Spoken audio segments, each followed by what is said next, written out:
Hello and welcome to another edition of Bentley Tech. Today we're going to cover filters and how to apply them best. There's a couple of things that every person needs to know about filters in general. Let's cover some of the common mistakes before I show you how to use them properly. The first mistake is getting a filter, and let's just say I get pixelate. I give it, let's just say mosaic to give a pixelated effect. It's currently at 27. I'll change it to be 30 and I hit OK. I'm having a hard time seeing the image and I'm thinking to myself, I sure wish I didn't give it so much. But guess what? There is a way to make fixes on filters if you've made a mistake. Let's go back to open. It's what you might think. You right click on the layer, you convert it to a smart object, and if you go back to filter, pixelate, mosaic, it's at 30, so we'll make the same mistake again. And now you say to yourself, wow, I want to lower my pixel amount. Well, guess what? Just double click on mosaic and take it from 30 down to 15. And just like that, you now have a less blocky mosaic filter. That just shows you how you can do this. Now, let's go back to our history before we did the mosaic. Let me show you another common mistake. This time, rather than going through blur and pixelate and all this stuff right here, this time we're going to use our filter gallery. The reason I'm showing you the filter gallery is it shows you many, many different things that are available for anybody to use in their image.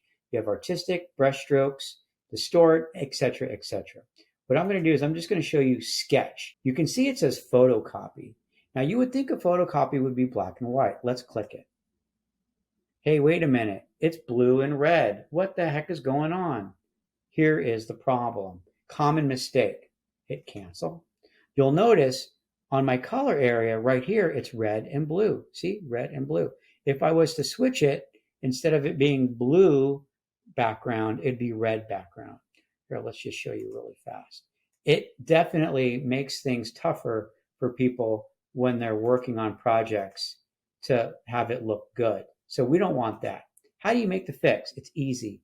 Just click it to be black and white, just like that. Go back to filter, go to your filter gallery, and now if you were to decrease the size of your image, go back to sketch and photocopy, you can see it's clearly black and white. For example, you have halftone. As if I was to increase the size of these, we're getting more and more patterns or dots that are in this image. That's with the dot feature. Now I selected circle, and now I'm selecting line. Everything that we do has the potential to be interesting. There's so many variations of things that you can do within this app. Let's get started with something that's going to be easy to do and look cool really fast. What I would do is go back to my filter gallery, take the stylize, which is a very fun thing to do. I'm going to click it, click glowy edges, and you can see I have something that has a good look to it. Let's increase our edge width. I would just say this, when you work with other apps, you don't get the luxury of being able to adjust the filter. You're pretty much just stuck with what you got, and that's pretty much it. In Photoshop, everything is adjustable. I think that that looks pretty cool, but let's go next level with it. Let's see what we can do.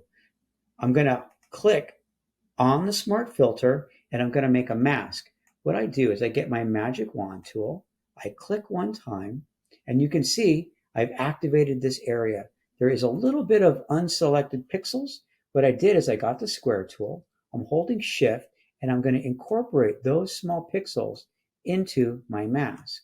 All users of Photoshop know that once you have a mask selection and it's highlighted, all you have to do is Alt Backspace and fill with black, and instantly what happens is you can see on the mask layer, it filled it with black and it basically cut a hole right through it. How can we make it more unique? Let's try something. An invert, pop it on that, and whoa, look at that. That looks kind of cool, kind of unique. If you like what you see, don't forget, File, Save As. I could call it like post-apocalyptic capital, but I'm just going to call it creepy capital and save that file. If you're one of my students, you're going to need to have 6 of these and then put them on an 8x10 at a later time. But that's going to do it for me for today. And that's a very fast introduction to filters and filters gallery. There's so many easy things to do. That was a little bit more sophisticated. There's so much more to learn in Photoshop. Thank you and have a great day.